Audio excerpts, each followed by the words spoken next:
Hello दोस्तों, कैसे हैं आप सब। स्वागत है आप सभी का आर एच स्टोरीज 2.0 पर। तो चलिए दोस्तों, शुरू करते हैं इयान फ्लेमिंग की जेम्स बॉन्ड सीरीज़ का नॉवेल कसिनो रॉयल का दूसरा भाग। अध्याय 8। बॉन्ड अपने कमरे में आया। वहाँ सब कुछ वैसा ही था जैसा वो छोड़ कर गया था।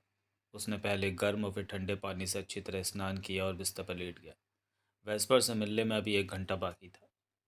यह समय उसने अपनी रणनीति बनाने के लिए इस्तेमाल किया।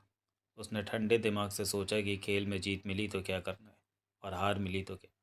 उसने मैथिस, लीट और वेस्पर की भूमिकाओं को भी अपने दिमाग में तय कर लिया और दुश्मन की हर चाल का अंदाज़ा लगाया। रात के 9 बजने में जब 20 मिनट बचे थे, तब तक बॉन्ड ने ले शिफ्रे के खिलाफ अपनी पूरी योजना तैयार कर ली थी। वो उठा और तैयार होने लगा। अब उसने भविष्य की चिंता दिमाग से पूरी तरह निकाल दी थी। काले रंग की टाई बांधते समय वो एक पल के लिए रुका और आईने में खुद को गौर से देखा। उसकी आंखों में एक अजीब सा आत्मविश्वास और जिज्ञासा थी।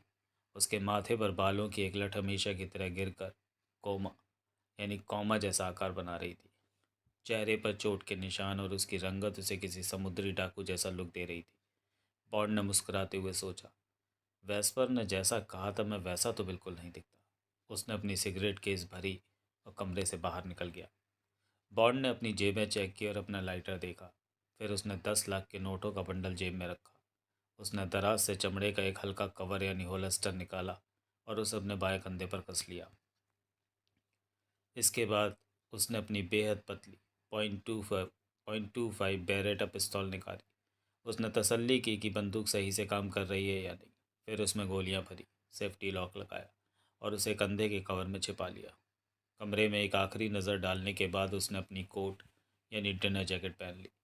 आईने में देखने पर पता भी नहीं चल रहा था कि उसके कोट के नीचे बंदूक छिपी है। वो पूरी तरह तैयार होकर कमरे से बाहर निकला। जैसे ही वह सीढ़ियों से नीचे उतरा, उसे पीछे से एक शांत आवाज़ सुनाई दी, शुभ संध्या यानी गुड इवनिंग। वो वेस्पर लिंड थी। वो खड़ी होकर बॉन्ड का इंतज़ार कर रही थी। बॉन्ड एक बार फिर उसकी खूबसूरती देखकर दंग रह गया। वेस्पर ने काले मखमल यानी वेलवेट की एक बेहद शानदार और सादा ड्रेस पहनी थी। उसके गले में हीरो का एक पतला हार चमक रहा था। उसने हाथ में एक छोटा सा काला बैग ले रखा था। उसके घने काले बाल उसकी ठुड्डी के पास तक लटके हुए थे, जो उसके चेहरे पर बहुत जच रहे थे। वेस्पर को देखकर बॉन्ड का दिल खुश हो गया। वो वाकई बहुत सुंदर लग रही थी। बॉन्ड ने मजाक में कहा, आप बहुत खूबसूरत लग रहे हैं। लगता है रेडियो की दुनिया में कफाई कमाई काफ़ी अच्छी हो रही है। इसके बाद उसने अपनी बेहद पतली .25 बेरेटा पिस्तौल निकाली। उसने तसल्ली की कि वेस्पर ने अपना हाथ बॉन्ड के हाथ में डाला और कहा, क्या हम सीधे डिनर के लिए चल सकते हैं? मैं चाहती हूँ कि जब हम अंदर जाएं तो सबकी नज़रें हम पर हों। और सच बताऊँ तो इस मखमल की ड्रेस के साथ एक बड़ी समस्या है। अगर मैं कहीं बैठ जाऊँ तो इस पर निशान पड़ जाते हैं। इसलिए अगर आज रात आप मेरी चीखें सुने तो समझ लेना कि मैं किसी बेत की कुर्सी पर बैठ गई और मेरी ड्रेस खराब हो रही है। बॉन्ड हंस पड़ा और बोला, बिल्कुल, चलिए सीधे अंदर चलते हैं। खाना ऑर्डर करते समय हम एक गिलास वोदका पियेंगे। वेस्पर ने उसकी ओर एक शरारती मुस्कान से देखा तो बॉन्ड ने तुरंत अपनी बात सुधारते हुए कहा, या अगर आप चाहें तो कोई कॉकटेल भी ले सकते हैं। यहाँ का खाना पूरे शहर में सबसे बेहतरीन है। एक पल के लिए बॉन्ड को थोड़ा अजीब लगा कि कैसे वेस्पर ने उसके वोदका वाले फैसले को अपनी एक मुस्कान से बदलवा दिया। उसे लगा जैसे वेस्पर उसे हल्का सा चुनौती दे रही हो।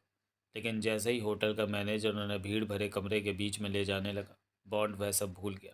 उसने देखा कि रेस्टोरेंट में बैठे लगभग हर शख्स की नज़रें वेस्पर की खूबसूरती पर टिकी थी। रेस्तरा का एक हिस्सा बगीचों की ओर खुलता था, जहाँ बड़ी बड़ी खिड़कियाँ थीं।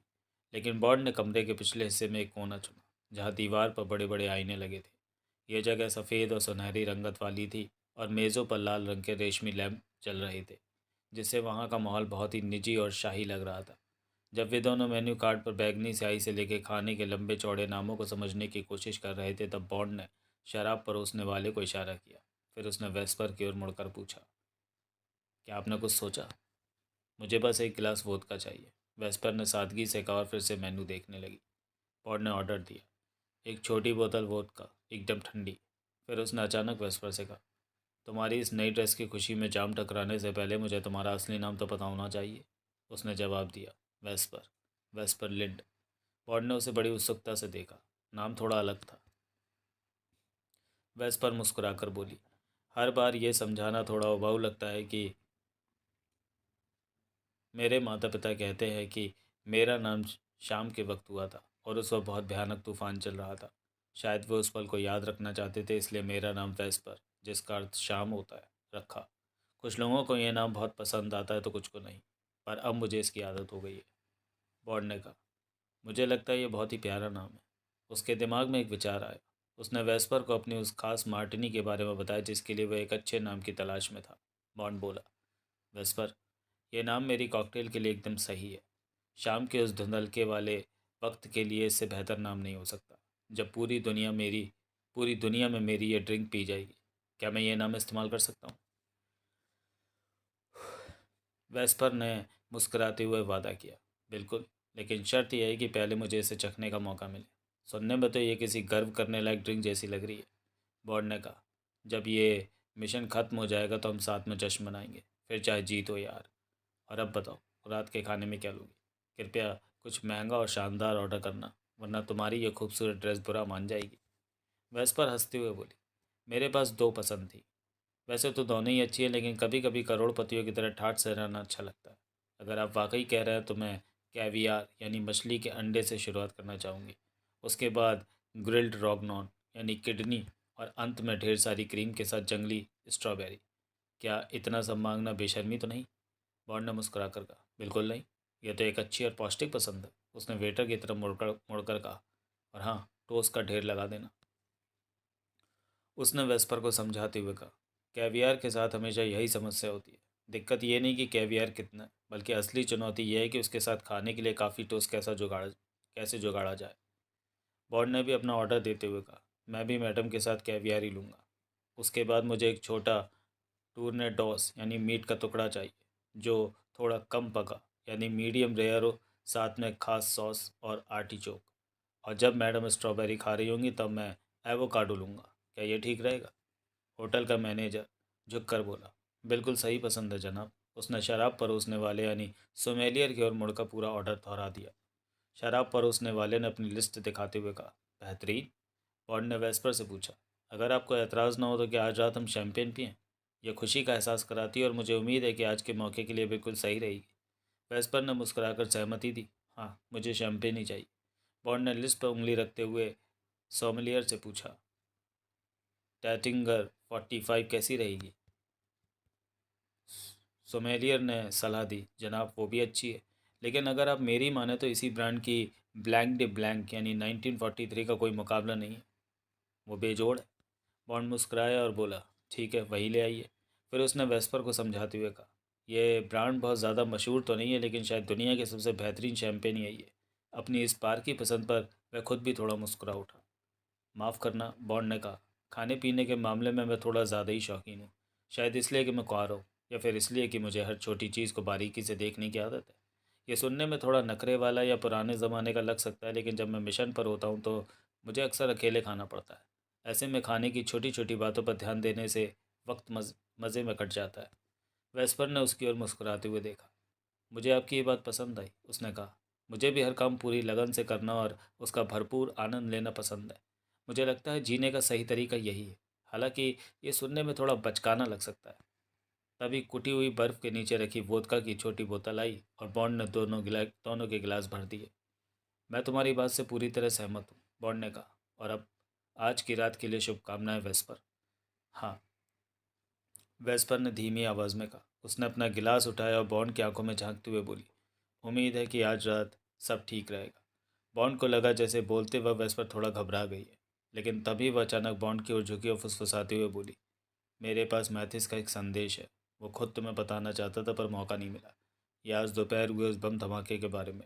इसकी कहानी बड़ी दिलचस्प है। अगला अध्याय 9। बॉन्ड ने आसपास नज़र घुमाई। वहाँ कोई उनकी बातें नहीं सुन रहा था, और वेटर भी अभी टोस्ट और कैवियार लेने रसोई में गया था। बताओ क्या बात है? बॉन्ड की आंखों में उत्सुकता थी। वेस्पर ने बताया, पुलिस ने तीसरे बुल्गेरियाई आदमी को पेरिस जाने वाली सड़क पर पकड़ लिया। वो एक कार में था और पकड़े जाने से बचने के लिए उसने दो अंग्रेज़ यात्रियों को भी लिफ्ट दे रखी थी। चेक पोस्ट पर जब पुलिस ने उससे कागज़ मांगे तो उसकी ख़राब फ्रेंच की वजह से शक हो गया। उसने बंदूक निकालकर एक पुलिस वाले को गोली मार दी, लेकिन दूसरे सिपाही ने उसे दबोच लिया और उसे खुदकुशी करने का मौका भी नहीं दिया। फिर पुलिस उसे रुयान ले गई और वहाँ खास तरीके से पूछताछ करके उससे पूरी सच्चाई उगलवा ली। पता चला है कि वे लोग फ्रांस में तोड़ फोड़ और गुंडागर्दी करने वाले एक गिरोह का हिस्सा थे। मैथिस की टीम अब बाकी सदस्यों को भी ढूंढ रही है। तुम्हें मारने के लिए उन्हें 20 लाख फ्रैंक की सुपारी दी गई थी। उन्हें खबर देने वाले एजेंट ने भरोसा दिलाया था कि अगर वे उसकी योजना के मुताबिक काम करेंगे तो कभी पकड़े नहीं जाएंगे। वेस्पर ने वोदका का एक घूंट भरा और आगे बताया, लेकिन सबसे हैरान करने वाली बात तो अब आती है। उस एजेंट ने उन हमलावरों को 2 कैमरे के केस दिए थे जो तुमने देखे थे। उसने कहा था कि नीला केस एक बहुत शक्तिशाली धुआं छोड़ने वाला बम यानी स्मोक बम है और लाल केस में असली विस्फोटक है। योजना ये थी कि जैसे ही एक आदमी लाल केस तुम्हारी तरफ फेंके, दूसरा नीले केस का बटन दबा दे। इससे चारों तरफ धुआं फैल जाएगा और वे दोनों आसानी से भाग सकेंगे। वेस्पर ने अपनी आवाज़ धीमी की। असल में धुआं छोड़ने वाला बम जैसी कोई चीज़ थी ही नहीं। यह सिर्फ हमलावरों को बेवकूफ़ बनाने के लिए झूठ बोला गया था ताकि उन्हें लगे कि वे बच निकलेंगे। हकीकत में दोनों ही केसों में बेहद खतरनाक बम थे। दुश्मन का असली मकसद तुम्हें तो मारना था ही, साथ ही उन दोनों गवाहों यानी हमलावरों को भी धमाके में ख़त्म कर देना था ताकि कोई सबूत न बचे। बॉन्ड ने दुश्मन की इस खतरनाक और चालाक योजना की मनी मन तारीफ की। वेस्पर ने मुस्कराते हुए कहा, लेकिन उन बुल्गारियाई हमलावरों ने अपनी ही एक चालाकी कर दी। उन्होंने सोचा कि वे कोई रिस्क नहीं लेंगे। उन्होंने तय किया कि पहले वे धुआं बम फोड़ेंगे और फिर धुएं की आड़ में असली बम तुम पर फेंकेंगे। तुमने जो देखा वो यही था। जैसे ही साथी हमलावर ने नकली धुआं बम का लीवर दबाया, वो तुरंत फट गया और वे दोनों वहीं के वहीं उड़ गए। वेस्पर ने अपनी बात पूरी करते हुए कहा, तीसरा बुल्गारियाई हमलावर होटल के पीछे अपनी कार में अपने दोस्तों का इंतज़ार कर रहा था। जब उसने धमाका देखा तो उसे लगा कि उसके दोस्तों से कोई गलती हो गई है। लेकिन जब पुलिस ने मलबे से उस लाल बम के टुकड़े ढूंढ निकाले और उसे दिखाए, तब उसकी आंखें खुली। उसे समझ आ गया कि उन्हें धोखा दिया गया था और दुश्मन उन सबको भी मारना चाहता था। ये जानकर वो टूट गया और पुलिस को सब सच बताने लगा। हालांकि वो ले शिफ्रे को सीधे तौर पर नहीं जानता। उन्हें यह काम किसी तीसरे आदमी ने सौंपा था, जो शायद ले शिफ्रे का ही कोई गार्ड था। जैसे ही विस्पर ने कहानी ख़त्म की, वेटर शानदार कैवियर और गर्मा गर्म टोस्ट लेकर आ गया। साथ में बारीक कटे प्याज और उबले हुए अंडों की कटोरियाँ भी थी। उनकी थालियों में कैवियर परोसा गया और कुछ देर तक दोनों चुपचाप खाने का स्वाद लेते रहे। थोड़ी देर बाद बॉन्ड बोला, यह जानकर बहुत सुकून मिला कि जो बम मेरे लिए था उसने मेरे दुश्मनों को ही ख़त्म कर दिया। वे खुद अपने ही बिछाए जाल में फंस गए। मैथिस मैथिस आज बहुत खुश होगा। पिछले 24 घंटों में हमने दुश्मन के 5 लोगों को रास्ते से हटा दिया। फिर बॉन्ड ने हंसते हुए वेस्पर को मुंड्स परिवार और उस सुबह की अपनी जासूसी के बारे में बताया। वैसे, बॉन्ड ने पूछा, आप इस मिशन से कैसे जुड़ी? आप किस विभाग में काम करती हैं? वेस्पर ने बताया, मैं एस विभाग के प्रमुख की पर्सनल असिस्टेंट हूँ। चूँकि ये पूरा प्लान उन्हीं का था, इसलिए वो चाहते थे कि उनका विभाग भी इसमें शामिल रहे। उन्होंने एम यानी बॉन्ड के बॉस से मुझे भेजने की इजाज़त मांगी। लगा था कि काम सिर्फ जानकारी इधर बदल करने का होगा, इसलिए एम मान गए। हालांकि उन्होंने मेरे बॉस को चेतावनी दी थी कि आपको यानी बॉन्ड को एक महिला के साथ काम करना बिल्कुल पसंद नहीं आएगा और आप काफ़ी गुस्सा होंगे। वह थोड़ी देर रुकी। फिर जब बॉन्ड कुछ नहीं बोला तो उसने आगे कहा, मुझे पेरिस में मैथिस से मिलकर यहाँ आना था। मेरी एक सहेली डायोर के शोरूम में काम करती है। उसने किसी तरह मुझे ये ड्रेस और वह कपड़े उधार दिलवा दिए जो मैंने सुबह पहने थे, वरना यहाँ के रईसों के बीच में बहुत साधारण लगती। वैस पर मुस्कुराई। ऑफिस में सब मुझसे जल रहे थे। हालांकि उन्हें यह नहीं पता था कि काम क्या है। उन्हें बस इतना पता था कि मुझे एक डबल ओ एजेंट के साथ काम करना है। जाहिर है, आप हमारे विभाग के हीरो हैं। मैं भी आपसे मिलने के लिए काफ़ी उत्साहित थी। बॉन्ड के चेहरे पर थोड़ी कड़वाहट आ गई। उसने कहा, देखो, अगर आप लोगों को मारने के लिए तैयार हैं तो डबल ओ नंबर पाना कोई बड़ी बात नहीं है। इसका बस इतना ही मतलब है, इसमें गर्व जैसा कुछ नहीं। न्यूयॉर्क में एक जापानी जासूस और स्टॉकहोम में एक डबल एजेंट को मारने के बाद मुझे ये नंबर मिला है। शायद वे बुरे इंसान नहीं थे, बस वे भी हालात के तूफान में फंस गए थे। ये काम थोड़ा गंदा और उलझा हुआ है, लेकिन अगर यही पेशा है तो जो कहा जाए वो करना पड़ता है। खैर, आपको कैवियर के साथ अंडा कैसा लग रहा है? वेस्पर ने कहा, ये बहुत स्वादिष्ट है। मुझे अपना डिनर बहुत पसंद आ रहा है। बस दुख इस बात का है कि वो रुक गई, क्योंकि उसने देखा कि बॉन्ड की आंखों में एक अजीब सी ठंडी और सख्त निगाह थी। बॉन्ड ने उसे टोकते हुए कहा, अगर ये हमारी नौकरी ना होती तो हम यहाँ बैठकर खाना ना खा रहे होते। अचानक दोनों को महसूस हुआ कि वे भावनाओं में बहकर कुछ ज़्यादा ही निजी बातें कर गए। उन्हें लगा कि एक पेशेवर रिश्ते में इतनी करीबी ठीक नहीं है। माहौल को हल्का करने के लिए बॉन्ड ने संभलते हुए कहा, खैर, चलिए काम की बात करते हैं। मैं आपको समझा देता हूँ कि मेरा प्लान क्या है और आप मेरी मदद कैसे कर सकती हैं। हालांकि मुझे डर है कि इस खेल में मैं आपको बहुत ज़्यादा कुछ करने का मौका नहीं दे पाऊँगा। बॉन्ड ने कहा, यह इस खेल की बुनियादी बात है। इसके बाद उसने अपनी पूरी योजना समझाई और बताया कि आगे क्या क्या मुश्किलें आ सकती हैं। जब वेटर दूसरा कोर्स परोस रहा था और वे दोनों खाने का आनंद ले रहे थे, बॉन्ड अपनी बात समझाता रहा। वेस्पर ने उसकी बातों को बहुत ध्यान से सुना, लेकिन बॉन्ड के बर्ताव में जो एक तरह की बेरुखी और सख्ती थी, उसने वेस्पर को थोड़ा उदास कर दिया। उसे अपने बॉस की कही वह बात याद आ गई, जिसे उसने शायद तब गंभीरता से नहीं लिया था। उसके बॉस ने उसे यह मिशन सौंपते समय कहा था, वो अपने काम के प्रति पूरी तरह समर्पित व्यक्ति है। ये मत सोचना कि उसके साथ कोई मज़ा आएगा। वो सिर्फ अपने मिशन से मतलब रखता है और काम के दौरान उसके साथ तालमेल बिठाना बहुत मुश्किल होता है। लेकिन वो अपने काम का पक्का खिलाड़ी है और ऐसे लोग बहुत कम मिलते हैं। इसलिए तुम्हें उससे काफ़ी कुछ सीखने को मिलेगा। वो दिखने में तो अच्छा है, पर कहीं उसके प्यार में मत पड़ जाना। मुझे मुझे नहीं लगता कि उसके दिल में किसी के लिए कोई हमदर्दी है। खैर, अपनी हिफाजत करना और शुभकामनाएं। वेस्पर को यह सब एक चुनौती जैसा लगा। उसे अच्छा लग रहा था कि वो बॉन्ड का ध्यान अपनी ओर खींच पा रही है, क्योंकि उसे अपनी खूबसूरती पर यकीन था। लेकिन जैसे ही उन्हें लगा कि उनके बीच एक दोस्ताना रिश्ता बन रहा है, बॉन्ड अचानक बर्फ़ की तरह ठंडा पड़ गया। वो एकदम से पीछे हट गया, मानो किसी से जुड़ना उसके लिए जहर हो। वेस्पर को बुरा लगा और अपनी ही किसी गलती का एहसास हुआ। फिर उसने मन ही मन सोचा कि वह दोबारा करीब आने की कोशिश नहीं करेगी और पूरी एकाग्रता से बॉन्ड की बातें सुनने लगी। बॉन्ड समझा रहा था, और मेरी सबसे बड़ी उम्मीद यही है कि या तो किस्मत मेरा साथ दे, या फिर वह ले शेफरे के बिल्कुल खिलाफ हो जाए। वो वेस्पर को बैकेरेट यानी जुए के खेल के बारे में बता रहा था। ये खेल किसी भी दूसरे जुए जैसा ही है। इसमें जीतने की संभावना दोनों तरफ बराबर होती है। बस हार जीत का सिलसिला ही तय करता है कि कौन बर्बाद होगा और किसकी जेब भरेगी। उसने आगे बताया, आज रात ले शेफरे ने कसिनो से बैंक यानी खेल का मुख्य हिस्सा खरीद लिया है। इसके लिए उसने 10 लाख फ्रैंक दिए हैं और अब उसके पास कुल 2 करोड़ 40 लाख फ्रैंक बचे हैं। मेरे पास भी लगभग इतनी ही रकम है। खेल की मेज गुर्दे यानी किडनी के आकार की होगी, जिसके चारों तरफ हम 10 खिलाड़ी बैठेंगे। आमतौर पर बॉन्ड ने समझाना जारी रखा, जुए की ये मेज 2 हिस्सों में बटी होती है। बैंकर एक साथ अपने दाईं और बाईं दोनों तरफ के खिलाड़ियों से खेलता है। उसे अपनी समझदारी से दोनों तरफ जीत हासिल करनी होती है। लेकिन अभी यहाँ इतने ज़्यादा खिलाड़ी नहीं हैं, इसलिए ले शिफ्रे सिर्फ एक ही मेज़ पर सबके खिलाफ खेलेगा। ये थोड़ा अलग है, क्योंकि इसमें बैंकर के जीतने की उम्मीद थोड़ी कम होती है। लेकिन दांव कितना बड़ा लगाना है, ये पूरी तरह उसके हाथ में होगा। अब खेल के तरीकों को समझो। बीच में बैंकर बैठता है।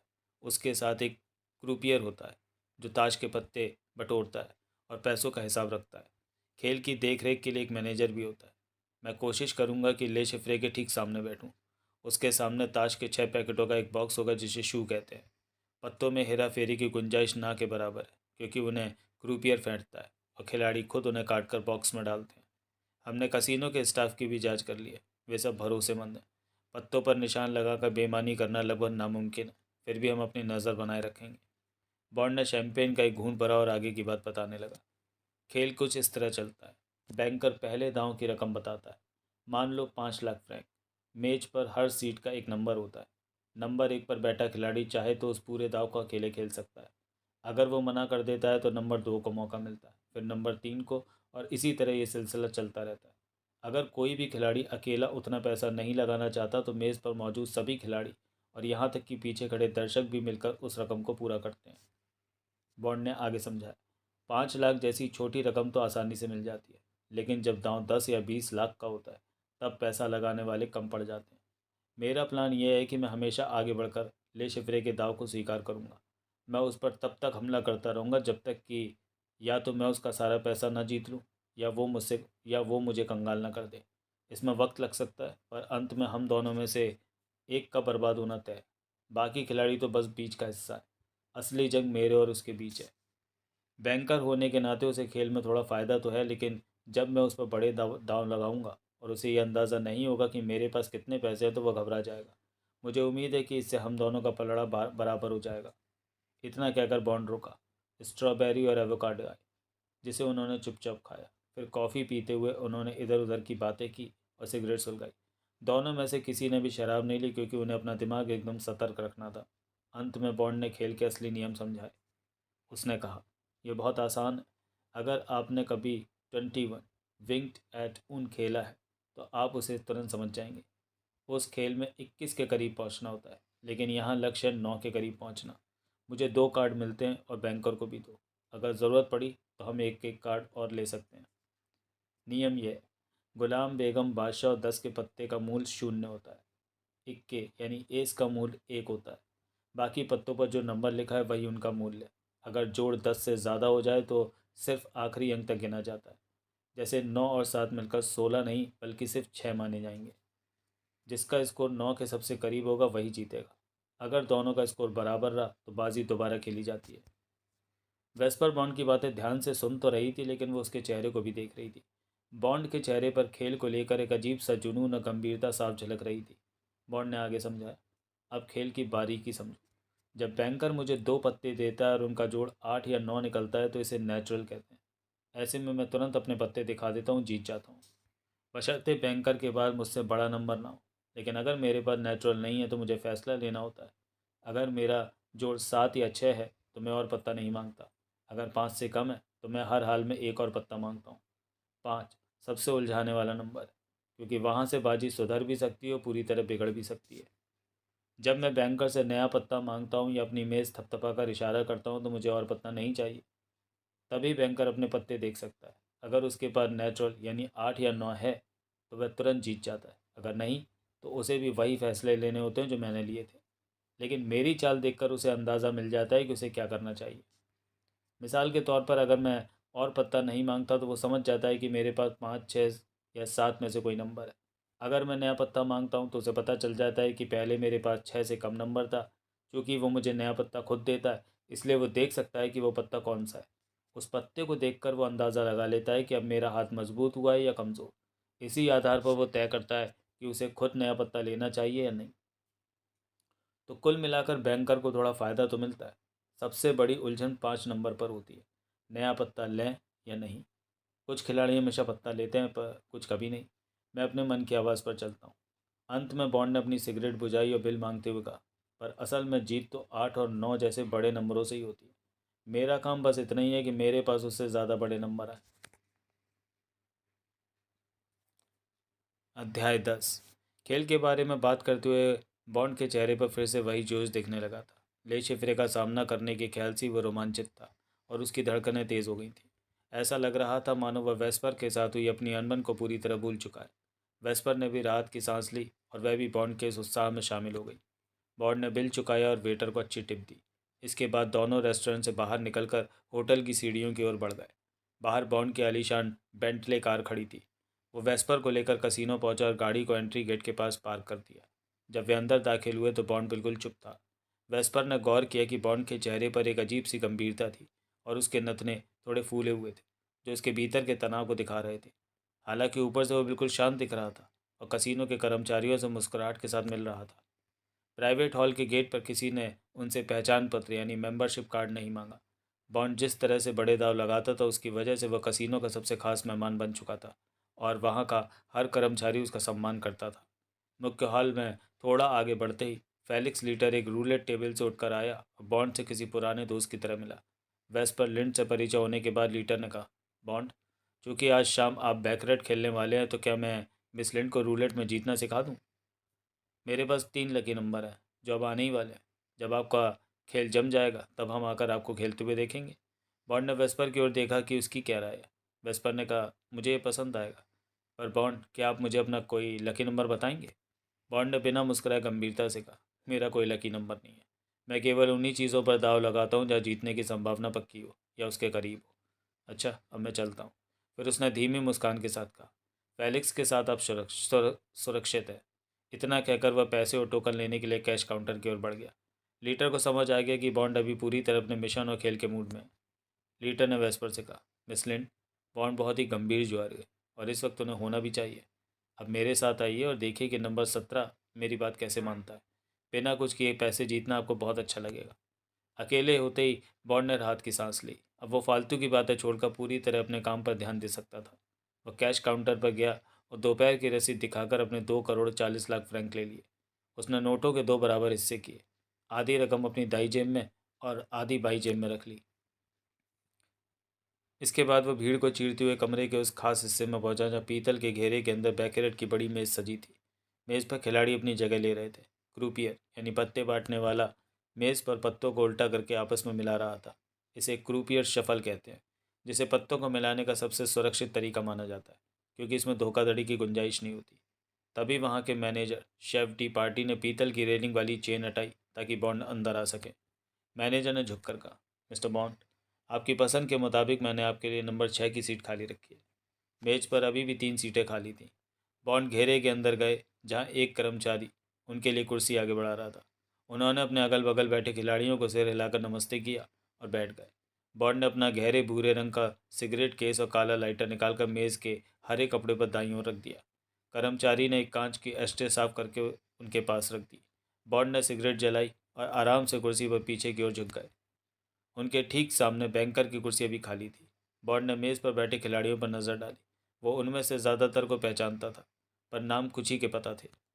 नंबर 7 पर बेल्जियम के एक अमीर बिजनेसमैन मिस्टर सिक्सटे बैठे थे। नंबर 9 और नंबर 3 पर लॉर्ड डेनवर्स और उनकी अमेरिकी पत्नी बैठी थी।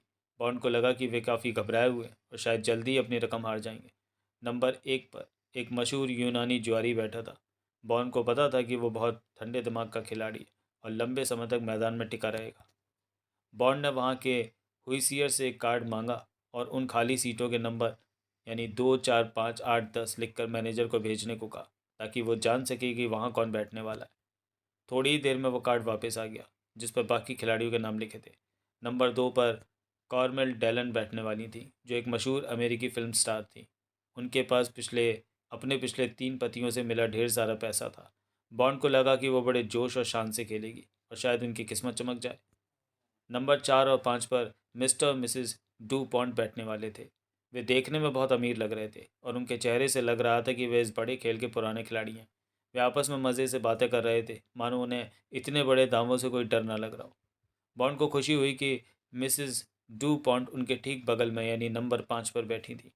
बॉन्ड ने सोचा कि अगर कभी बहुत बड़ी रकम का दाव लगा तो वह अपने दाईं ओर बैठे बेल्जियम के व्यापारी यानी नंबर 7 या बाईं ओर बैठी मिसेस डू पॉन्ट के साथ मिलकर उस दाव को साझा कर सकते हैं। 8वें नंबर पर एक छोटी सी भारतीय रियासत के महाराजा बैठे थे। उनके पास शायद युद्ध के समय की जमा की हुई मोटी रकम थी, जिसे वे दांव पर लगाने आए थे।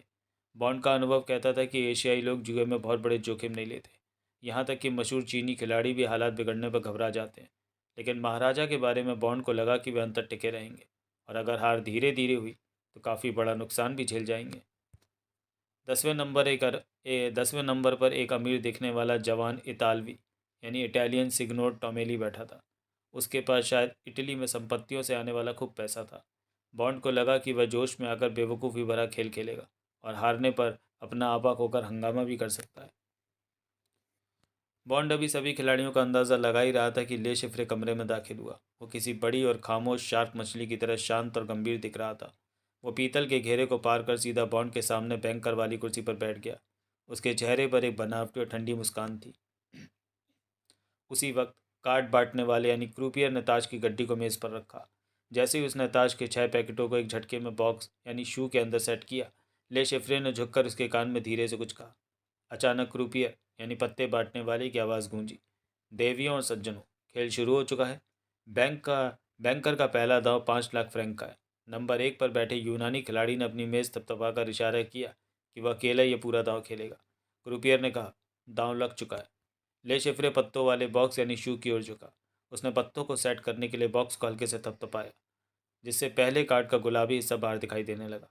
फिर उसने अपनी मोटी उंगली से दबाकर पहला कार्ड खिसकाया और अपने दाईं ओर बैठे यूनानी खिलाड़ी की तरफ बढ़ा दिया। इसके बाद उसने एक कार्ड अपने लिए निकाला, फिर दूसरा यूनानी के लिए और आखिरी कार्ड फिर से अपने लिए। कार्ड बांटने के बाद ले शिफ्रे बिल्कुल शांत बैठा रहा। उसने अपने पत्तों को छुआ तक नहीं, बस अपनी ठंडी नज़रों से यूनानी खिलाड़ी के चेहरे को घूरने लगा। तभी क्रूपियर ने अपने चपटे लकड़ी के चम्मच यानी स्पैटुला जैसे औजार से बड़ी सफाई से यूनानी के दोनों पत्ते उठाए और उन्हें खिसकाकर उस खिलाड़ी के हाथों के ठीक सामने रख दिया। वे गुलाबी पत्ते मेज़ पर किसी केकड़े की तरह पड़े थे, जिनके ऊपर यूनानी खिलाड़ी के बालदार हाथ अब धीरे धीरे बढ़ रहे थे। यूनानी खिलाड़ी ने फुर्ती से दोनों पत्ते अपनी बाईं हथेली में समेट लिए। उसने बड़ी सावधानी से अपना सिर झुकाया ताकि हथेली की आड़ में वो नीचे वाले कार्ड का नंबर देख सके। फिर उसने अपनी उंगली से ऊपर वाले कार्ड को ज़रा सा खिसकाया ताकि दूसरे पत्ते की कीमत भी पता चल जाए। उसके चेहरे पर कोई भाव नहीं था, न खुशी न डर। उसने अपना हाथ मेज़ पर रखा और फिर उसे हटा लिया, जिससे उसके दोनों कार्ड मेज़ पर उल्टे पड़े रह गए। उनका रहस्य अभी भी छिपा हुआ था। फिर उसने सिर उठाकर सीधे ले शिफ्रे की आंखों में देखा।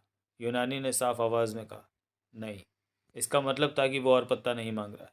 जुए के नियम के मुताबिक इसका साफ मतलब था कि उसके पास 5, 6 या 7 नंबर है। अब जीतने के लिए बैंकर ले शिफ्रे को अपने पत्तों से 8 या 9 यानी नेचुरल दिखाना था। अगर उसके पास ये नंबर नहीं होते तो उसे मजबूरी में एक और पत्ता उठाना पड़ता, जिससे उसका खेल बन भी सकता था और बिगड़ भी। ले शिफ्रे के हाथ मेज़ पर आपस में गुथे हुए थे और उसके 2 कार्ड उसके सामने पड़े थे। उसने अपने दाएं हाथ से दोनों कार्ड उठाए और उन्हें पलटकर मेज़ पर पटका। कार्ड गिरने की आवाज़ पूरे सन्नाटे में साफ सुनाई दी।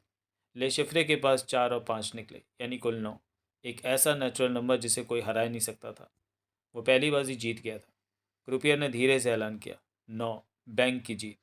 उसने अपने लकड़ी के औजार से यूनानी खिलाड़ी के पत्ते पलटे और 7। यूनानी के पास एक सत्ता और एक रानी का पत्ता, जिसका मूल्य 0 होता है, था। क्रूपियर ने उन बेकार पत्तों को समेटा और मेज़ के बीच बने एक छेद में डाल दिया, जहां इस्तेमाल किए हुए पत्ते रखे जाते हैं। ले शिफ्रे के पत्ते भी उन्हीं के पीछे चले गए और डिब्बे के फर्श से टकराकर हल्की सी खड़खड़ की आवाज़ आई। यूनानी खिलाड़ी ने हार मान ली और 1-1 लाख के 5 नोट आगे बढ़ा दिए। क्रूपियर ने उन्हें ले शिफ्रे के 5 लाख रुपयों के साथ मेज के बीच में मिला दिया। आमतौर पर कसीनो हर जीत में से अपना कुछ हिस्सा यानी कमीशन काटता है, लेकिन ले शिफ्रे ने तय किया था कि वह हर बाजी के बाद खुद ही वो हिस्सा देगा, ताकि मेज़ पर दांव की रकम पूरी बनी रहे। कमीशन काटने के बाद क्रूपियर ने घोषणा की, अब दांव 10 लाख का है। यूनानी खिलाड़ी ने धीरे से कहा, स्वीवी। इसका मतलब था कि वह अपनी हार का बदला लेने के लिए दोबारा वही दाव अकेले खेलना चाहता है। बॉन्ड ने अपनी सिगरेट सुलगाई और कुर्सी पर आराम से टिक गया। खेल की शुरुआत हो चुकी थी। अब हार जीत का यह सिलसिला, चेहरों के यह हाव भाव और मन ही मन मांगी जाने वाली दुआएं तब तक चलती रहेंगी जब तक खेल खत्म नहीं हो जाता।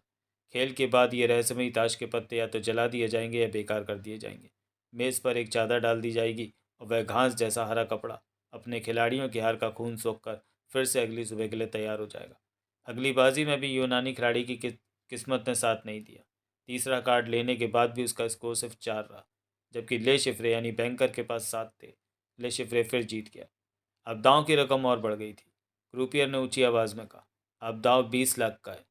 बॉन्ड की बाई ओर बैठे सभी खिलाड़ी खामोश रहे। किसी की हिम्मत नहीं हुई कि इतना बड़ा दांव अकेले ले। तभी बॉन्ड की आवाज़ गूंजी, बैंको। यानी बॉन्ड ने चुनौती स्वीकार की और वह पूरा दांव अकेले खेलने के लिए तैयार था। अध्याय 11। ले शिफ्रे ने बड़ी बेरुखी से बॉन्ड की ओर देखा। उसकी आंखों की पुतलियों के चारों तरफ सफ़ेद हिस्सा इतना ज़्यादा दिख रहा था कि उसकी आंखें किसी बेजान गुड़िया जैसी लग रही थी। उसने धीरे से अपना एक मोटा हाथ मेज से हटाया और अपनी जैकेट की जेब में डाला। जब हाथ बाहर निकला तो उसमें धातु की एक छोटी सी डिबिया यानी इन्हेलर थी। ले शिफ्रे ने उसका ढक्कन खोला और बड़ी बेशर्मी से उसे अपनी नाक के दोनों छेदों में बारी बारी से डालकर बेंजाड्रिन की भाप अंदर खींची। उसने बिना किसी हड़बड़ी के उस इन्हेलर को वापस जेब में रखा। फिर अचानक उसका हाथ तेज़ी से उठा और उसने ताश वाले बॉक्स यानी शू पर एक जोर से चांटा मारा, जिसकी तीखी आवाज़ पूरे कमरे में गूंज गई। ले शिफ्रे की इस ओछी हरकत के दौरान बॉन्ड बिल्कुल शांत रहा। वो ठंडी नज़रों से बैंकर को देखता रहा। उसने गौर किया कि ले शिफ्रे का चेहरा कितना बड़ा और सफ़ेद था, जिसके ऊपर लाल भूरे बाल अजीब तरीके से खड़े थे। उसके लाल ओठ हमेशा गीले रहते थे और उसकी चौड़ी देह उसकी ढीली जैकेट में किसी दैत्य जैसी लग रही थी। बॉन्ड को ऐसा महसूस हुआ मानो वो जुए के इस हरे मैदान में किसी खूंखार और विशाल सांड यानी मिनोटॉर के सामने खड़ा हो। बॉन्ड ने बिना गिने ही नोटों की एक गड्डी मेज़ पर पटक दी। वैसे तो हारने पर कर्मचारी उसमें से पैसे गिनकर निकाल लेता, लेकिन बॉन्ड के इस बेफिक्र अंदाज ने सबको जता दिया कि उसे हारने का कोई डर नहीं है। यह उसकी बेहिसाब दौलत का एक छोटा सा नमूना था। मेज़ पर बैठे बाकी खिलाड़ियों ने दोनों के बीच का तनाव महसूस कर लिया। जैसे ही ले शिफ्रे ने कार्ड बॉक्स से 4 पत्ते निकाले, पूरे कमरे में गहरा सन्नाटा छा गया। क्रूपियर ने अपने औजार से बॉन्ड के दोनों कार्ड उसकी ओर सरका दिए। बॉन्ड ने ले शिफ्रे की आंखों में देखते हुए अपना दायां हाथ आगे बढ़ाया। एक पल के लिए अपने पत्तों पर नज़र डाली और फिर बड़ी शान से उन्हें पलटकर मेज़ पर फेंक दिया। वे 4 और 5 थे, यानी पूरे 9 या नेचुरल। इसे हराना नामुमकिन था। वहाँ मौजूद लोगों के मुंह से ईर्ष्या और हैरानी की एक हल्की सी आह निकली। बॉन्ड के बगल में बैठे खिलाड़ी एक दूसरे को अफसोस से देखने लगे कि काश उन्होंने यह 20 लाख का दाव ले लिया होता। ले शिफ्रे ने बेरुखी से अपने कंधे उचकाए, अपने दोनों पत्तों को देखा और उन्हें बेकार समझकर अपनी उंगली से झटक दिया। उसके पास बहुत ही खराब पत्ते थे। ले बैकरेट। क्रूपियर ने बॉन्ड की ओर टोकन यानी चिप्स उछालते हुए कहा, जिसका मतलब था कि बॉन्ड जीत चुका है। बॉन्ड ने उन चिप्स को अपनी जेब में रख लिया। उसके चेहरे पर कोई खास भाव नहीं था, लेकिन मनी मन वो अपनी पहली जीत से बहुत खुश था। उसे इस बात का सुकून था कि ले शिफ्रे के साथ दिमागी जंग के पहले ही राउंड में उसने बाजी मार ली थी। तभी उसके बाईं ओर बैठी अमेरिकी महिला मिसेस डू पॉन्ड ने मुस्कुराते हुए कहा, मुझे ये दांव आपके हाथ नहीं लगने देना चाहिए था। जब आप जीत गए तो मुझे खुद पर बहुत गुस्सा आया कि मैंने ये मौका छोड़ दिया। बॉन्ड ने जवाब दिया, अभी तो खेल शुरू हुआ है। अगली बार जब बड़ा दाव आए तो शायद आप सही फैसला ले सकें। मिसेस डू पॉन्ड के पति उनके बगल से आगे झुके और समझदारी भरी बात कही, अगर हर इंसान हमेशा सही फैसला लेता तो हम में से कोई भी यहाँ जुआ खेलने नहीं आता। मैं तो फिर भी आती। उनकी पत्नी हंसते हुए बोली, आपको क्या लगता है मैं ये सिर्फ मज़े के लिए करती हूँ? जैसे जैसे खेल आगे बढ़ा, बॉन्ड ने मेज़ के चारों ओर लगी रेलिंग के पीछे खड़े दर्शकों को देखा। जल्द ही उसकी नज़र ले शिफ्रे के उन दो अंगरक्षकों यानी गार्ड्स पर पड़ी। वे बैंकर के ठीक पीछे दोनों तरफ खड़े थे। वे देखने में तो सभ्य लग रहे थे, लेकिन बॉन्ड समझ गया था कि वे वहाँ सिर्फ खेल देखने नहीं बल्कि ले शिफ्रे की सुरक्षा के लिए तैनात है। ले शिफ्रे के दाहिने हाथ के पीछे खड़ा आदमी लंबा और बहुत गंभीर था। उसने भी डिनर जैकेट पहनी थी। उसका चेहरा पीला और बेजान था, लेकिन उसकी आंखें किसी जादूगर की तरह चमक रही थीं। वो एक जगह शांत नहीं खड़ा था। उसका शरीर और उसके हाथ पीतल की रेलिंग पर बार बार हिल रहे थे। बॉन्ड ने उसे देखते ही अंदाज़ा लगा लिया कि यह आदमी बिना किसी झिझक के किसी का भी गला घोंटकर हत्या कर सकता है। वो किसी इंसान जैसा कम और नशे में धुत किसी दरिंदे जैसा ज़्यादा लग रहा था। बॉन्ड को शक हुआ कि उसने गांजा यानी मारिजुआना पी रखा है। दूसरा आदमी कद में छोटा और सांवले रंग का था। उसका सिर चपटा था और बाल चिपचिपे थे। वो दिखने में किसी छोटे दुकानदार जैसा लगता था, लेकिन वह अपाहिज होने का नाटक कर रहा था। उसके पास रबर की नोक वाली एक मोटी लकड़ी की छड़ी थी। बॉन्ड को हैरानी हुई कि उसे कैसीनो के अंदर छड़ी लाने की इजाज़त कैसे मिल गई, क्योंकि सुरक्षा के लिहाज से वहाँ ऐसी चीज़ें ले जाना मना था। उसके दांत बहुत खराब थे, मूछें घनी थीं और उसके हाथों पर काले बालों का गुच्छा था। उसे देखकर बॉन्ड को घिन महसूस हुई। खेल धीरे धीरे आगे बढ़ता रहा, लेकिन अभी भी किस्मत बैंकर यानी ले शिफ्रे का ज़्यादा साथ नहीं दे रही थी। वो बार बार हार रहा था। जुए के खेल में तीसरी बाजी सबसे खतरनाक होती है। पहली और दूसरी बार तो आपकी किस्मत साथ दे सकती है, लेकिन तीसरी बार अक्सर खिलाड़ी सब कुछ गंवा देता है। अभी भी कुछ ऐसा ही हो रहा था। ना तो बैंकर जीत पा रहा था और ना ही कोई खिलाड़ी कमाल कर रहा था। लेकिन धीरे धीरे ले शिफ्रे के खिलाफ हार की रकम बढ़ती गई और 2 घंटे के खेल के बाद वो 1 करोड़ यानी 10 मिलियन फ्रैंक हार चुका था। बॉन्ड को लगा कि ले शिफ्रे के पास अब 2 करोड़ से ज़्यादा की पूंजी नहीं बची होगी। असलियत यह थी कि ले शिफ्रे की हालत बॉन्ड के अंदाजे से भी खराब थी। दोपहर में हुए घाटे के बाद अब उसके पास सिर्फ 1 करोड़ ही बचे थे। दूसरी ओर बॉन्ड की किस्मत चमक रही थी। रात 1 बजे तक वह 40 लाख फ्रैंक जीत चुका था, जिससे उसके पास अब कुल 2 करोड़ 80 लाख की भारी रकम जमा हो गई थी। बॉन्ड इस जीत से खुश तो था, पर वह पूरी तरह सावधान भी था। ले शिफ्रे के चेहरे पर हार का कोई भाव नहीं था। वो किसी मशीन की तरह चुपचाप खेलता जा रहा था और सिर्फ ज़रूरी निर्देश देने के लिए अपना मुंह खोलता था। इस वीआईपी मेज पर गहरा सन्नाटा था, लेकिन बाहर के हॉल से रूलेट और अन्य खेलों का शोर, क्रूपियरों की आवाज़ें और लोगों के हंसने चिल्लाने का शोर साफ सुनाई दे रहा था। कसीनो के माहौल में एक ऐसी आवाज़ हमेशा गूंजती रहती थी जो हर घूमते पहिए और पलटते हुए कार्ड के साथ अपना मुनाफा यानी कमीशन बटोरती रहती थी। यह कसीनो किसी ऐसी मोटी बिल्ली की तरह था जिसका दिल पत्थर का हो और जिसे सिर्फ पैसे से मतलब हो। रात के 1 बजकर 10 मिनट हुए थे जब अचानक मेज़ पर खेल का रंग ही बदल गया। नंबर 1 पर बैठे यूनानी खिलाड़ी की किस्मत अब भी खराब चल रही थी। वह 5-5 लाख की 2 बाजियां हार गया। तीसरी बार उसने बड़ा दांव खेला, लेकिन 2 मिलियन यानी 20 लाख फ्रैंक हारकर मैदान छोड़ दिया। नंबर 2 और 3 पर बैठी महिलाओं ने इतना बड़ा दांव लेने की हिम्मत नहीं दिखाई। तभी डू पॉन्ट दंपति ने एक दूसरे को देखा। मिसेस डू पॉन्ट ने कहा, बैंको, मैं खेलूंगी। लेकिन ये लेकिन ले शिफ्रे के बाद नेचुरल 8 निकला और वो तुरंत हार गई। अब दांव दुगना होकर 4 मिलियन यानी 40 लाख का हो गया था। बॉन्ड ने नोटों की गड्डी आगे सरकाते हुए कहा, बैंको। उसने एक बार फिर ले शिफ्रे की आंखों में आंखें डाली। अपने पत्तों को देखा तो उसके पास सिर्फ 5 अंक थे। ये बहुत जोखिम भरा स्कोर था। बॉन्ड ने कहा, नहीं, यानी मुझे और पत्ता नहीं चाहिए। ले शेफरे ने अपने पत्ते दिखाए। उसके पास एक छोटा पत्ता और एक चौका था। उसने फिर से कार्ड बॉक्स पर जोर से हाथ पटका और तीसरा पत्ता निकाला। क्रूपियर ने पत्तों का हिसाब लगाया और कहा, बैंक के पास 7 है और बॉन्ड के पास 5। ले शेफरे फिर जीत गया। कर्मचारी ने बॉन्ड के पैसों में से 40 लाख फ्रैंक निकाले और बाकी उसे वापस कर दिए। अगले दांव की घोषणा हुई। अब दांव 80 लाख यानी 8 मिलियन का है। बॉन्ड ने हार नहीं मानी और कहा सीवी, यानी वह अपना पैसा वसूलने के लिए दोबारा खेलना चाहता था। लेकिन किस्मत ने फिर धोखा दिया।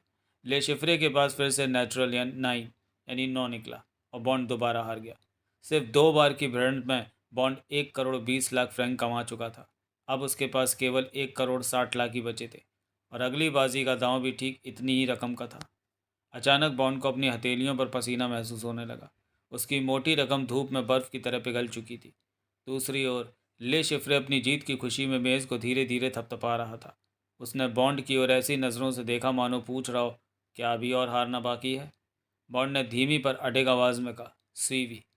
उसने अपनी दोनों जेबों से नोटों की गड्डियाँ और सारे टोकन बाहर निकालकर मेज़ पर रख दिए। उसके चेहरे को देखकर कोई अंदाज़ा नहीं लगा सकता था कि ये उसका आखिरी दाव है और अब उसके पास एक भी पैसा नहीं बचा। अचानक बॉन्ड का मुंह बुरी तरह सूख गया। उसने ऊपर देखा तो वेस्पर और फेलिक्स लीटर वहीं खड़े थे, जहाँ वह छोटा लाठी वाला गार्ड खड़ा था। बॉन्ड को अंदाज़ा नहीं था कि वे कितनी देर से उसे हारते हुए देख रहे थे। लीटर के चेहरे पर चिंता थी, पर वेस्पर ने बॉन्ड को हिम्मत देने के लिए एक हल्की मुस्कान दी। तभी उसे अपने पीछे रेलिंग पर कुछ टकराने की आवाज़ आई। उसने मुड़कर देखा तो वही काली मूँछों वाला गार्ड अपने गंदे दांत दिखाए बॉन्ड को घूर रहा था। बाजी शुरू होती है, क्रूपियर ने कहा और 2 कार्ड बॉन्ड की ओर सरका दिए। मेज़ का वह हरा कपड़ा जो पहले बहुत अच्छा लग रहा था, अब बॉन्ड को किसी ताज़ा कब्र पर उगी घास की तरह डरावना लगने लगा। उसे महसूस हुआ कि ये मेज़ उसका दम घोंट रही है। कमरे की रोशनी जो अब तक बहुत सुंदर लग रही थी, अब बॉन्ड को फीकी लगने लगी। उसने अपने कार्ड उठाकर देखे। हालत बहुत ख़राब थी। उसके पास एक बादशाह जिसका मूल्य 0 होता है और एक इक्का जिसका मूल्य 1 होता है था। कुल मिलाकर उसके पास सिर्फ एक अंक था। वे पत्ते उसे किसी जहरीली मकड़ी की तरह डरा रहे थे। बॉन्ड ने बिना घबराए अपनी आवाज़ को शांत रखा और कहा, एक और कार्ड चाहिए। ले शिफ्रे के बाद 2 पत्ते थे, एक रानी वैल्यू 0 और एक पंजा वैल्यू 5। उसने बॉन्ड की ओर देखा और एक नया कार्ड निकाला। मेज़ पर इतना सन्नाटा था कि सुई गिरने की आवाज़ भी सुनाई दे जाए। ले शिफ्रे ने कार्ड को देखा और झटके से बॉन्ड की तरफ फेंक दिया। क्रूपियर ने उसे उठाकर बॉन्ड के सामने रखा। ये एक पंजा था। बॉन्ड के पास पहले से एक अंक था, तो अब उसका कुल स्कोर 6 हो गया। ले शिफ्रे के पास अभी 5 अंक थे। नियम के मुताबिक ले शिफ्रे को अब अपने लिए एक और कार्ड निकालना ही था। अगर उसे 1, 2, 3 या 4 नंबर मिलता तो वो जीत जाता, लेकिन इसके अलावा कोई भी नंबर उसे हरा देता। बॉन्ड के जीतने की उम्मीद बढ़ गई थी, लेकिन तभी ले शिफ्रे ने बॉन्ड की आंखों में आंखें डालकर बड़े आत्मविश्वास से मेज़ पर एक पत्ता पटका। वो चौका था। ले शिफ्रे का कुल स्कोर 9 हो गया, सबसे बड़ा नंबर। वो जीत चुका था। बॉन्ड पूरी तरह हार चुका था। उसके पास अब एक पैसा भी नहीं बचा था। अध्याय 12। बॉन्ड अपनी जगह पर सुनने बैठा था, मानो जम गया। उसने अपना काला सिगरेट केस निकाला, एक सिगरेट सुलगाई और लाइटर वापस मेज़ पर रख दिया। धुएं का एक लंबा कश लेकर उसने उसे दांतों के बीच में से धीरे से बाहर निकाला। उसके दिमाग में अब बस एक ही सवाल था, अब क्या? क्या वो चुपचाप होटल जाकर सो जाए? मैथिस लीटर वेस्पर की सहानुभूति नज़रों से कैसे बचेगा? फिर उसे लंदन फ़ोन करके अपनी हार की खबर देनी होगी। कल घर वापसी की फ़्लाइट लेनी होगी और फिर एम के सामने खड़ा होना होगा। वो जानता था कि उसका बॉस एम ऊपर से तो हमदर्दी दिखाएगा, पर दिल से वो भी निराश होगा। और ऐसा मौका उसे दोबारा कभी नहीं मिलने वाला था। बॉन्ड ने मेज़ और भीड़ की तरफ देखा। लोग अब उसे नहीं बल्कि क्रूपियर को देख रहे थे, जो ले शिफ्रे के सामने करोड़ों रुपयों 3 करोड़ 20 लाख फ्रैंक का ढेर लगा रहा था। सब इंतज़ार कर रहे थे कि क्या कोई और ले शिफ्रे की इस ज़बरदस्त किस्मत को चुनौती देने की हिम्मत करेगा। लीटर वहीं से कहीं गायब हो गया था। शायद बॉन्ड की इतनी बुरी हार देखने के बाद वो उससे नज़रें नहीं मिलाना चाहता था, लेकिन वेस्पर अभी भी वहीं खड़ी थी और उसे देखकर मुस्कुरा रही थी। बॉन्ड ने सोचा, शायद उसे खेल की समझ नहीं है, इसलिए वो नहीं जानती कि इस हार का दर्द कितना बड़ा है। तभी कसीनो का एक कर्मचारी यानी हुइसियर बॉन्ड के पास आया। उसने झुककर बॉन्ड की मेज़ पर एक छोटा सा लिफाफा रखा। वो लिफाफा काफ़ी भारी और मोटा था। कर्मचारी ने कैश काउंटर के बारे में कुछ फुसफुसाया और वहाँ से चला गया। बॉन्ड का दिल तेजी से धड़कने लगा। उसने मेज़ के नीचे छिपाकर उस गुमनाम लिफाफे को उठाया और उसे फाड़ा। लिफाफे की गोंद अभी भी गीली थी, जिसका मतलब था कि इसे अभी भी तैयार किया गया था। उसे अपनी आंखों पर यकीन नहीं हो रहा था, लेकिन यह सच था। लिफाफा नोटों की गड्डियों से भरा था। उसने चुपके से वे पैसे अपनी जेबों में डाल लिए। सबसे ऊपर वाली गड्डी पर एक पर्ची लगी थी जिस पर स्याही से लिखा था, Marshall aid 3 crore 20 lakh franc, America की ओर से शुभकामनाएं। बॉन्ड ने राहत की गहरी सांस ली। उसने वेस्पर की ओर देखा जिसके बगल में फेलिक्स लीटर वापस आकर खड़ा हो गया था। लीटर ने हल्की मुस्कान दी और बॉन्ड ने भी हाथ उठाकर उसे शुक्रिया कहा। हार का जो डर बॉन्ड को खाया जा रहा था वो अब गायब हो चुका था। उसे एक नया जीवन दान मिला था, लेकिन वो जानता था कि अब गलती की कोई गुंजाइश नहीं है। अगर उसे आगे बढ़ना था तो इस बार उसे हर हाल में जीतना ही था। उधर क्रूपियर ने पैसों की गिनती पूरी कर ली थी और मेज़ के बीचों बीच ले शिफ्रे के जीते हुए करोड़ों रुपए का विशाल ढेर लगा दिया था। मेज़ पर 32,000 पाउंड यानी 3 करोड़ 20 लाख फ्रैंक पड़े थे। बॉन्ड ने सोचा कि ले शिफ्रे को शायद अपना लक्ष्य 5 करोड़ फ्रैंक पूरा करने के लिए बस एक आखिरी जीत की ज़रूरत है। अगर वो ये बाजी जीत गया तो वो मेज़ से उठ जाएगा, उसका सारा घाटा पूरा हो जाएगा और वो सुरक्षित हो जाएगा। ले शिफ्रे अपनी जगह से हिला तक नहीं। उसे शांत देखकर बॉन्ड ने राहत की सांस ली। उसे लगा कि शायद उसने ले शिफ्रे की ताकत का गलत अंदाज़ा लगा लिया था।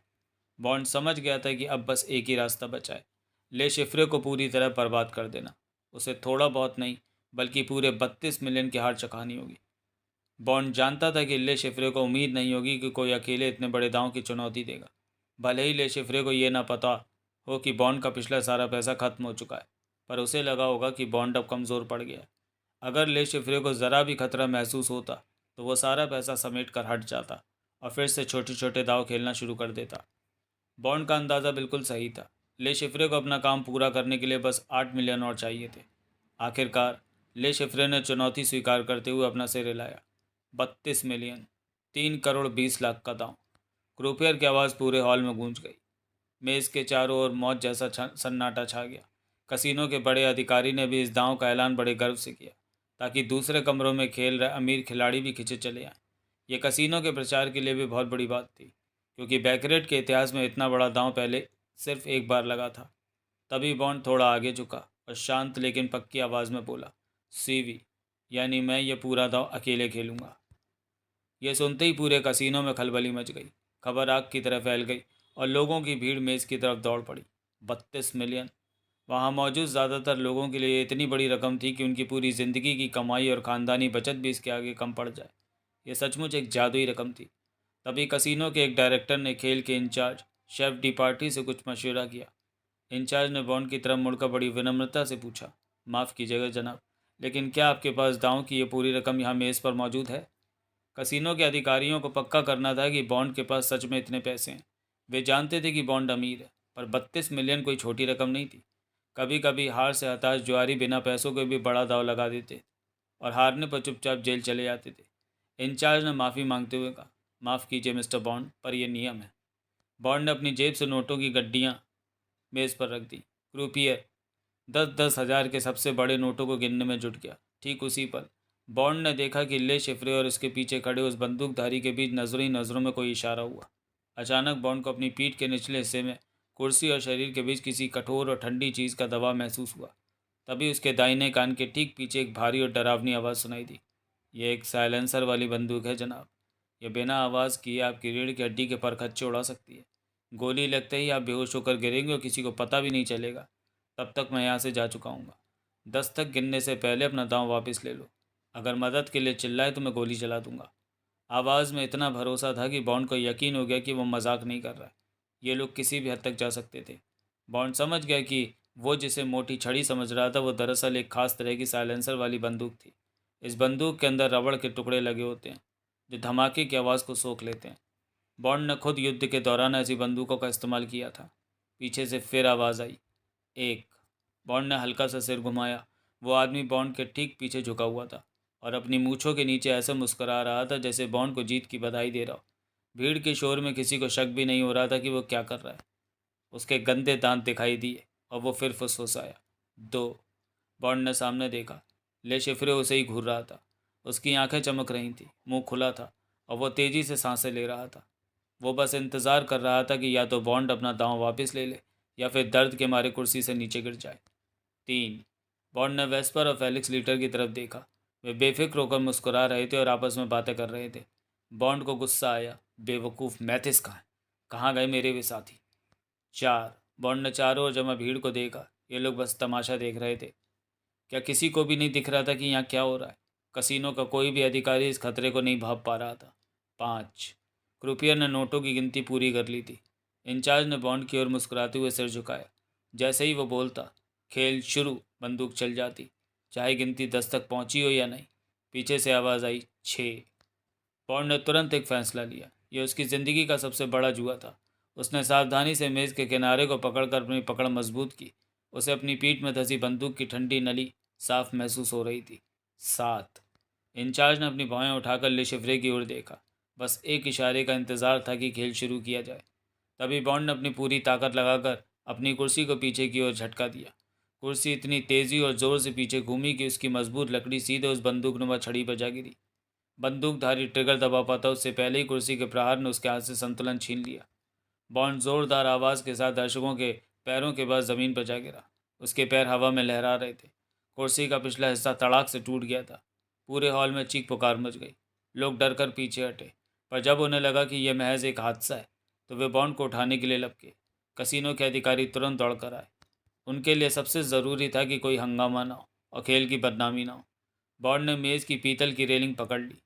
वह ऐसा दिखावा कर रहा था जैसे वो बहुत शर्मिंदा हो। उसने अपने माथे पर हाथ फेरा और कहा, बस कुछ पलों के लिए चक्कर आ गया था।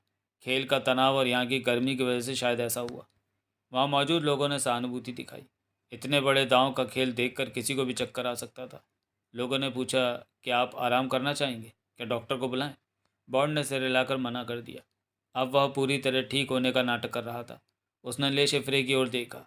मौत के मुंह से बच निकलने की खुशी तो थी, लेकिन ले शिफ्रे के चेहरे पर छाई दहशत को देखकर बॉन्ड को असली जीत का एहसास हुआ। ले शिफ्रे अब डर गया था। मेज़ के चारों ओर फुसफुसाहट शुरू हो गई। बॉन्ड के बगल में बैठे लोग गर्मी, धुएं, ताज़ी हवा की कमी के बारे में बातें करने लगे। अगर आप ये छड़ी उस सज्जन को दे दें, बॉन्ड ने फेलिक्स लीटर की ओर इशारा करते हुए कहा, तो वे इसे इसके मालिक को लौटा देंगे। ये उनके किसी जान पहचान वाले की है।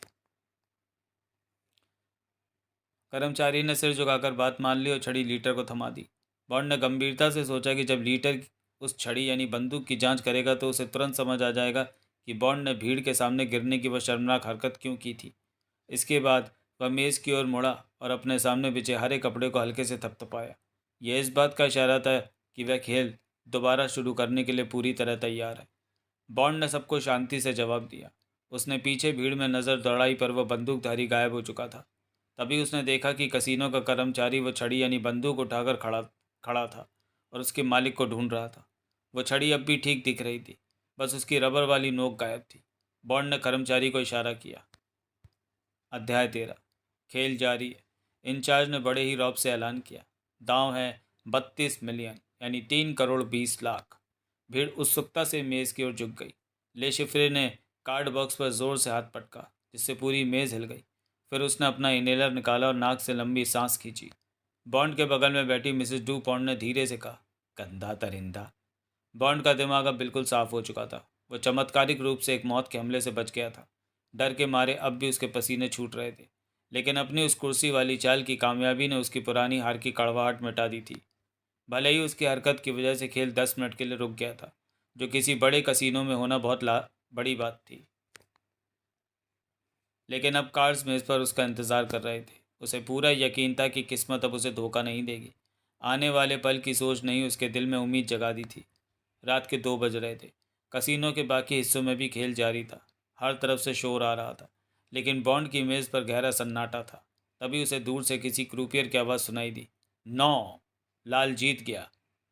बॉन्ड ने सोचा, क्या ये उसके लिए या ले शिफ्रे के लिए कोई इशारा है। तभी 2 कार्ड्स मेज़ के हरे कपड़े पर तैरते हुए बॉन्ड की ओर आए। ले शिफ्रे मेज़ के दूसरी तरफ से बॉन्ड को ऐसे घूर रहा था जैसे चट्टान के नीचे छुपा कोई समुद्री जीव अपने शिकार को देखता है। बॉन्ड ने बिना घबराए हाथ आगे बढ़ाया और अपने कार्ड अपनी ओर खींच लिए। क्या ये कार्ड उसे 9 या 8 का जादुई आंकड़ा दिला पाएंगे? उसने अपनी हथेली के नीचे धीरे से दोनों कार्ड फैलाए। तनाव इतना था कि उसके जबड़े की मांसपेशियां खिंच गईं और पूरा शरीर अकड़ गया। जब उसने पत्ते देखे तो उसके पास 2 रानियां थीं। जुए की दुनिया में ये सबसे बेकार पत्ते थे। इनकी वैल्यू 0 थी। इसे ही बेकारेट कहते हैं। एक और कार्ड, बॉन्ड ने कहा। उसने अपनी आवाज़ को जितना हो सके उतना शांत रखा ताकि ले शिफ्रे को उसकी निराशा का पता न चले। उसे महसूस हो रहा था कि ले शिफ्रे की नज़रें उसे चीर रही हैं। बैंकर यानी ले शिफ्रे ने अपने पत्ते पलटे। उसके पास कुल 3 अंक थे, एक बादशाह यानी 0 और एक तिग्गी। बॉन्ड ने सिगरेट का धुआं छोड़ा। खेल अब भी उसके हाथ में था। अब आखिरी फैसले की घड़ी थी। ले शिफ्रे ने कार्ड बॉक्स को थपथपाया और बॉन्ड की किस्मत का आखिरी पत्ता निकालकर मेज़ पर सीधा कर दिया। वो 9 था। दिलों का एक शानदार नहला। जिप्सी जादू में इस कार्ड को प्यार और नफरत की फुसफुसाहट कहा जाता है। बॉन्ड के लिए इस कार्ड का मतलब था एक पक्की और शानदार जीत। क्रूपियर ने बड़ी फुर्ती से वह नहला बॉन्ड की ओर सरका दिया। अब खेल बहुत पेचीदा हो गया था। ले शिफ्रे को नहीं पता था कि बॉन्ड के पास पहले से क्या कार्ड है। बॉन्ड का कुल स्कोर कुछ भी हो सकता था, लेकिन नियम के हिसाब से नहला मिलने के बाद उसका स्कोर ज़्यादा से ज़्यादा 4 ही हो सकता था। ये ले शिफ्रे अब बुरी तरह उलझ गया था। उसके पास 3 अंक थे और उसने बॉन्ड को 9 नंबर दिया था। जुए के इस मोड़ पर फैसला लेना सबसे मुश्किल होता है। क्या उसे अपने लिए तीसरा कार्ड निकालना चाहिए या नहीं? बॉन्ड के चेहरे से कुछ पता नहीं चल रहा था। उसके दोनों कार्ड मेज़ पर उल्टे पड़े थे और उनके नीचे छिपा था ज़ीरो का राज। ले शिफ्रे को लग रहा था कि बॉन्ड के पास अच्छे कार्ड हो सकते हैं। ले शिफ्रे के चेहरे पर तनाव साफ दिख रहा था। उसकी नाक के पास से पसीना बह रहा था। उसने अपनी जीभ से दोनों पर आया पसीना चाटा। वो बार बार बॉन्ड के पत्तों को और फिर अपने पत्तों को देख रहा था। उसे समझ नहीं आ रहा था कि वो क्या करे। आखिरकार उसने एक बड़ा जोखिम लेने का फैसला किया। कांपते हाथों से उसने कार्ड बॉक्स से अपने लिए एक आखिरी पत्ता निकाला।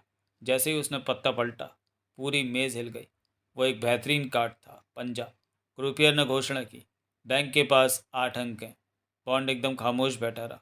ले शिफ्रे के चेहरे पर एक भेड़िए जैसी क्रूर मुस्कान आ गई। उसे पूरा यकीन था कि वो जीत चुका है। क्रूपियर का हाथ बॉन्ड के पत्तों की ओर ऐसे बढ़ा मानो उसे बॉन्ड की हार का दुख हो। मेज़ पर बैठे हर इंसान को लग रहा था कि बॉन्ड का खेल अब खत्म हो गया है। तभी क्रूपियर ने बॉन्ड के दोनों गुलाबी कार्ड्स को पलट दिया। वे 2 रानियां थीं। नियम के अनुसार इनका मूल्य 0 था, लेकिन तीसरे कार्ड नहले को मिलाकर बॉन्ड का कुल स्कोर 9 हो गया और खिलाड़ी के पास 9 है। क्रूपियर की आवाज़ गूंजी। पूरे हॉल में सन्नाटा छा गया और फिर लोग हैरान होकर कानाफूसी करने लगे। 0 होने के बावजूद बॉन्ड ने सबसे बड़ा अंक हासिल कर लिया था। बॉन्ड की नज़रें ले शिफ्रे पर जमी थीं। वो भारी भरकम आदमी अपनी कुर्सी पर ऐसे पीछे की ओर गिरा मानो किसी ने उसके सीने पर जोरदार मुक्का मार दिया। सदमे के मारे उसका मुंह मछली की तरह बार बार खोल और बंद हो रहा था। उसने अपना हाथ गले पर फेरा, जैसे उसका दम घुट रहा। उसके होंठ सफ़ेद पड़ चुके थे। जैसे ही करोड़ों रुपए का वह विशाल ढेर बॉन्ड की ओर सरकाया गया, ले शिफ्रे ने हार नहीं मानी। उसने अपनी जेब से नोटों की एक आखिरी गड्डी मेज़ पर पटक दी। क्रूपियर ने नोटों को चेक किया और ऐलान किया, अभी 10 मिलियन यानी 1 करोड़ का दाव और बाकी है। उसने मेज़ पर 10 लाख के 10 बड़े टोकन रख दिए। बॉन्ड ने मनी मन सोचा, यही आखिरी मौका है। ले शिफ्रे अब उस मोड़ पर आ चुका है जहाँ से वापसी का कोई रास्ता नहीं। यह उसके पास बचा हुआ आखिरी पैसा है। ठीक 1 घंटे पहले मेरी भी यही हालत थी और मैंने भी यही आखिरी दाव खेला था। फ़र्क बस इतना है कि अगर यह हार गया तो इसे बचाने के लिए कोई फरिश्ता या कोई चमत्कार नहीं आएगा। बॉन्ड अब पूरी तरह शांत था। उसने आराम से बैठकर एक सिगरेट सुलगाई। तभी उसके बगल वाली छोटी मेज़ पर शैंपेन की एक बोतल और गिलास आ गया। उसने ये भी नहीं पूछा कि यह किसने भेजा है, बस गिलास भरा और 2 बड़े घूंटों में खाली कर दिया। इसके बाद वो थोड़ा पीछे झुका और मेज़ पर अपने हाथ इस तरह जमा लिए जैसे कोई पहलवान कुश्ती शुरू होने से पहले दांव लगाने की तैयारी करता। आसपास बैठे खिलाड़ी दम साधे चुपचाप देख रहे थे। बॉन्ड ने ले शिफ्रे की आंखों में आंखें डालकर कहा, बैंक को, यानी मैं तुम्हारी इस पूरी रकम की चुनौती स्वीकार करता हूँ। एक बार फिर कार्ड्स बॉन्ड की ओर सरकाए गए। क्रूपियर ने उन्हें मेज़ के बीचों बीच रख दिया। बॉन्ड ने अपना हाथ आगे बढ़ाया, एक पल के लिए उन्हें देखा और फिर पूरी ताकत और आत्मविश्वास के साथ कार्ड्स को मेज़ पर सीधा पलट दिया। खिलाड़ी के पास 9 है, क्रूपियर ने घोषणा की। ले शेफ्रे अपने पत्तों को सुन्न होकर देख रहा था। उसके पास 2 तिग्गियाँ थीं और बैंक के पास सिर्फ 6। कहते हुए क्रूपियर ने मेज़ पर मौजूद लाखों करोड़ों के ढेर को धीरे से बॉन्ड की ओर सरका दिया। ले शिफ्रे ने अपनी आंखों के सामने अपनी पूरी दौलत और किस्मत को बॉन्ड के पास जाते देखा। वो बिना एक शब्द बोले धीरे से उठा और भीड़ को चीरते हुए बाहर की ओर चल पड़ा। जब वो जा रहा था तो लोग उसे बड़े डर और अचरज से देख रहे थे, मानो किसी हार चुके इंसान को नहीं बल्कि किसी लाश को देख रहा हूँ। देखते ही देखते वह भीड़ में कहीं ओझल हो गया। बॉन्ड खड़ा हुआ। उसने अपनी जीत के ढेर में से 1 लाख का टोकन उठाया, शुक्रिया कहते हुए इंचार्ज को दे दिया। उसने क्रूपियर से अपनी पूरी रकम कैश काउंटर पर पहुंचाने को कहा। रात के 2:30 बज चुके थे और खेल अब खत्म हो गया था। बॉन्ड ने अपने पास बैठे खिलाड़ियों से थोड़ी बहुत बातचीत की और फिर उस जगह पहुंचा जहाँ वेस्पर और फेलिक्स लीटर उसका इंतजार कर रहे थे। वे तीनों साथ में कसीनो के दफ्तर की ओर बढ़े। वहाँ मेज़ पर बॉन्ड की जीती हुई दौलत का पहाड़ जैसा ढेर लगा था। बॉन्ड ने अपनी जेबों में रखे बाकी टोकन भी उसमें मिला दिए। सब मिलाकर बॉन्ड के पास अब 7 करोड़ यानी 70 मिलियन फ्रैंक से भी ज़्यादा की रकम थी। बॉन्ड ने फेलिक्स लीटर से उसके पैसे जो उसने उधार लिए थे नकद वापस किए। बाकी बची भारी रकम जो 4 करोड़ यानी 40 मिलियन से ज़्यादा थी, उसका बॉन्ड ने बैंक का चेक ले लिया। कसिनो के मालिकों ने बॉन्ड को जीत की बहुत बधाई दी और उम्मीद जताई कि वो शाम को फिर खेलने आएंगे, पर बॉन्ड ने गोलमोल जवाब देकर बात टाल दी। बॉन्ड और लीटर बार में गए और शैंपेन पीते हुए खेल के बारे में बातें करने लगे। लीटर ने अपनी जेब से एक बड़ी गोली यानी .45 कैलिबर निकाली और मेज़ पर रख दी। लीटर ने बताया, मैंने वो बंदूक छड़ी वाली मैथिस को दे दी है। जब तुम अचानक कुर्सी से गिरे तो मैथिस भी हमारी तरह दंग रह गया था। वो भीड़ में ही खड़ा था, पर वह हमलावर चकमा देकर भाग निकला। मैथिस ने यह गोली तुम्हें दिखाने के लिए दी है कि तुम कितनी बड़ी मुसीबत से बचे हो। देखो, इस गोली के आगे क्रॉस का निशान बना है, डम डम बुलेट, जो शरीर के अंदर जाते ही फट जाती है। अगर वह गोली चल जाती तो तुम्हारा बचना नामुमकिन था। लीटर ने आगे कहा, लेकिन हम इस हमले का इल्ज़ाम सीधे ले शिफ्रे पर नहीं डाल सकते। वो बंदूकधारी अकेला आया था और उसने कसीनो में घुसने के लिए जो कागजात दिखाए थे वो सब फर्जी हैं। उसने खुद को युद्ध का घायल सिपाही बताया था ताकि उसे छड़ी साथ रखने की अनुमति मिल जाए। ये लोग बहुत शातिर और योजनाबद्ध तरीके से काम करते हैं। पुलिस ने उसके फिंगरप्रिंट ले लिए और जांच के लिए पेरिस भेज दिए। शायद सुबह तो कुछ पता चल जाए। फेलिक्स लीटर ने सिगरेट बुझाते हुए मुस्कुराकर कहा, खैर, अंत भला तो सब भला। आखिरी बाजी में तुमने ले शिफ्रे को धूल चटा दी। हालांकि एक वक्त ऐसा था जब हम सबकी जान हलक में अटक गई थी। बॉन्ड मुस्कुराया और बोला, वो पैसों वाला लिफाफा मेरे लिए किसी चमत्कार से कम नहीं था। मुझे तो लगने लगा था कि मेरा करियर ही खत्म हो गया। वो वाकई बहुत बुरा एहसास था। सच में, मुसीबत में ही सच्चे दोस्त की पहचान होती है। मैं भी किसी दिन तुम्हारे लिए ऐसा ही कुछ करने की कोशिश करूँगा। फिर वो अपनी जगह से उठा और अपनी जेब को थपथपाते हुए कहा, मैं पहले होटल जाकर ये चेक सुरक्षित रख देता हूँ। मैं ले शिफ्रे की मौत का वारंट, वो चेक अपने साथ लेकर घूमना नहीं चाहता। क्या पता उसे फिर से कोई खुराफात सूझ जाए। इसके बाद मैं थोड़ा जश्न मनाना चाहता हूँ। तुम लोगों का क्या ख्याल है?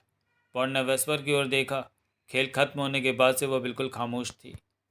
उसने पूछा, क्या हम सोने से पहले पास के रोई गैलेंट नाइट क्लब में एक गिलास शैंपेन पिएं? सुना है वहाँ का माहौल काफ़ी अच्छा रहता है।